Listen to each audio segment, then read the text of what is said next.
Welcome to my channel. मैं doctor Ritu Jain एक homeopathic consultant हूँ और आज मैं जिस टॉपिक पे बात करने वाली हूँ जो कि एक फीवर के बारे में। फीवर जो होते हैं बहुत टाइप के होते हैं और बहुत सारे लोग जो होते हैं, हर एक पर्सन जो है फीवर से कभी ना कभी जो है आपसे लाइफ में सफर करता ही करता है। कभी ना कभी सफर वो करते ही करता है, साल में एक बार तो सफर करता ही करता है। तो ये जो फीवर्स होते हैं सबके लिए अलग अलग मेडिसिन हो जाती है। कोई पर्टिकुलर एक मेडिसिन हर फीवर के लिए नहीं होती है, बट कुछ जनरल मेडिसिन भी होती हैं जो मैं आपको बताऊंगी, और पर्टिकुलर जो फीवर के हिसाब से जो मेडिसिन स्पेशली होती हैं तो वो भी मैं आज आपको बताऊंगी कि होम्योपैथिक मेडिसिन जो होती हैं, जैसे मैंने पहले बता चुकी हूँ कि होम्योपैथिक मेडिसिन वेरी करती है पर्सन टू पर्सन और सिम्टम्स के अकॉर्डिंग चलती है। तो आज मैं बताऊंगी आपको कि कौन कौन सी मेडिसिन पर्टिकुलर कौन से फीवर पे जो है सबसे अच्छा रिएक्ट करती हैं। जनरल मेडिसिन पे पहले मैं बताती हूँ कि जनरल जो मेडिसिन होती है होम्योपैथिक में फीवर के लिए, तो स्पेशली जो यूपेटोरियम, रास्टॉक्स, ब्रायोनिया और चिराटा, मदर टिंचर और जेल्सीमियम, ये जो मेडिसिन होती है जनरल मेडिसिन से जो कि हर फीवर में आपका वर्क करती हैं। बट अब मैं आगे बताऊंगी कि किस किस टाइप के फीवर्स होते हैं और उन फीवर के लिए क्या क्या मेडिसिन होती हैं। तो सबसे पहले जो मेडिसिन आती है जनरल फीवर के लिए, जनरल फीवर अगर आपको एग्जर्शन के बाद में और किसी भी फिजिकल ज़्यादा एक्टिविटी के बाद में थकान के बाद से जो फीवर आ जाता है तो उसमें मेडिसिन हो जाती है आपकी यूपेटोरियम। यूपेटोरियम, बेलाडोना जो है मेडिसिन आर्निका, ये मेडिसिन हो जाती है आपके जनरल फीवर के लिए। देन इसके बाद आते हैं हम वायरल फीवर के लिए। तो वायरल फीवर जो होता है, तो वायरल फीवर में जनरली थ्रोट पेन के साथ स्टार्ट होता है, क्योंकि एक वो वायरल के अटैक की वजह से हुआ रहता है जो कि आपके थ्रोट पेन में से स्टार्ट होता है। कोल्ड कफ तो रहता ही है, तो उसके लिए सबसे बेस्ट मेडिसिन होती है हिपरसल्फ। हिपरसल्फ मेडिसिन जो है आपके वायरल फीवर के लिए स्पेशली रहती है। इसके बाद नेक्स्ट मेडिसिन होती है मलेरिया फीवर। मलेरिया फीवर से हर कोई घर में कोई ना कोई सफ़र कर रहा होता है, या आप भी कभी ना कभी लाइफ में सफ़र करते ही हैं। मलेरिया सभी को होता है।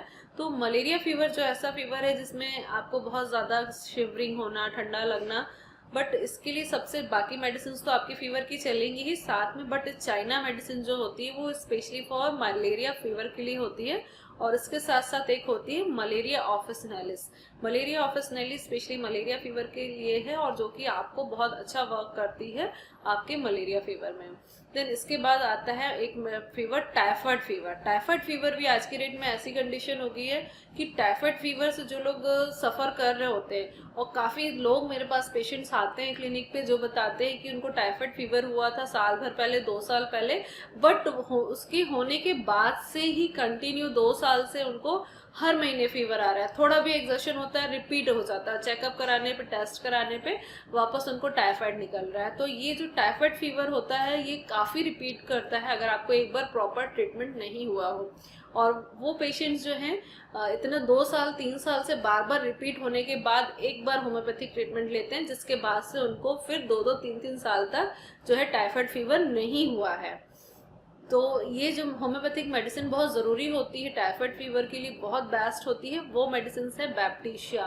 बैप्टीशिया मेडिसिन जो है काफ़ी अच्छी मेडिसिन है। और साथ साथ में आप यूपेटोरियम, क्योंकि इसमें बोन पेन वगैरह होता है, और इसके साथ में थोड़ा सा गैस्ट्रिक प्रॉब्लम्स ही आती है कि काफ़ी लोगों का डाइजेशन वीक हो जाता है, ज़्यादा वो खा नहीं पाते हैं, तो ये सारी चीज़ें हो जाती है। तो उसके लिए जो है होम्योपैथिक का एक सिरप आता है जॉइंटिला, वो रेगुलर ले लेने से आपका डाइजेशन प्रॉब्लम भी काफ़ी अच्छा हो जाता है, आपकी एपेटाइट वापस से इंक्रीज हो जाती है। देन इसके बाद आता है फ्लू। फ्लू जो होता है जनरली जो समर्स में होते हैं, फ्लू समर्स में आपको लू लग जाना और उसके साथ फीवर आ होना, तो उसमें जो मेडिसिन होती है सबसे बेस्ट होती है आपकी जेल्सीमियम, एंटिम क्रूड, ये जो मेडिसिन है नेट्राम्यूर, ये जो गर्मियों में समर्स में फ्लू होने की वजह से जो मेडिसिन होती हैं ये बहुत अच्छा वर्क करती है। ये स्पेशली जो मेडिसिन मैंने आपको बताई अभी, ये फ्लू की प्रिवेंशन में भी ली जाती हैं। अगर आपका काम ऐसा है कि गर्मियों में आपको लू में धूप में बाहर निकलना ही है, काम ही आपका वही है, तो आप एज ए प्रिवेंटिव भी घर से खा के निकल सकते हैं एंटिम क्रूड, और आपको मैंने बताया जेल्सीमियम और एनेट्रोम्योर, ये जो मेडिसिन होती हैं स्पेशली आप एज ए प्रिवेंशन भी फ्लू के खा सकते हैं। देन इसके बाद आता है swine flu medicine. Swine flu के लिए, साइन फ्लू फीवर जो होता है बीमारी होती है, इसमें मेडिसिन वर्क करती है। जनरली सर्दी खांसी ज़्यादा होता है इसमें, तो आर्सेनिक मेडिसिन हो जाती है। देन इसके बाद आता है फिजिकल कुछ एक्टिविटी के बाद जो मैंने बताया यूपेटोरियम मेडिसिन हो जाती है। फिर एक आता है परप्यूरल और सेप्टिक फीवर। सेप्टिक फीवर मतलब कहीं पे भी आपको सेप्टिसीमिया हुआ है, सेप्टिक हुआ है, कुछ भी इन्फेक्शन हुआ है और उसकी इन्फेक्शन की वजह से आपको फीवर आना। तो इसके लिए जो मेडिसिन होती है जनरली यूटीआई और अदर कोई इंजुरी के बाद अगर वहाँ सेप्टिक कंडीशन आ जाती है, और यूरिनरी ट्रैक इन्फेक्शन सबसे ज़्यादा मानते हैं, इसमें फीवर बहुत जल्दी आता है इन्फेक्शन बढ़ने की वजह से। तो इसके लिए जो मेडिसिन होती है पायरोजिनम मेडिसिन जो है वो सेप्टिक फीवर के लिए बेस्ट मेडिसिन है। देन फिर आता है मेनिंजाइटिस ब्रेन फीवर। तो मेनिंजाइटिस और ब्रेन फीवर के लिए भी मेडिसिन होती है, जेलसीमियम वगैरह, तो कालीफॉस, ये सारी मेडिसिन साथ में लेनी होती हैं, जो अगर आपके मेनिंजाइटिस की वजह से वहाँ पर ब्रेन में इन्फ्लेमेशन के साथ साथ आपको जो होता है आपको फीवर आता है। देन इसके अलावा एक फीवर होता है जॉइंटिस में भी आपको फीवर आता है, साथ में आपको येलोइश जो होते हैं नेल्स वगैरह और आपका जितना कंजक्टिवा है, ये सारी चीज़ें म्यूकस मेम्ब्रेन येलोइश होने लग जाती है आपके बिलीरुबिन के बढ़ जाने की वजह से। तो जॉइंटिस जो फीवर होता है उसके लिए भी मेडिसिन काफ़ी अच्छी होती है, चिलीडोनियम, कालमेग, ये जो होम्योपैथिक की मेडिसिन होती हैं फॉर जॉइंटिस के लिए। देन इसके अलावा एक फीवर होता है चिकन पॉक्स भी आज के डेट में बहुत ज़्यादा होता है लोगों को, बच्चों को, किसी को भी। कई बार ऐसा होता है कि इनके वैक्सीन लगने के बाद भी लोगों को चिकन पॉक्स हो ही रहा है।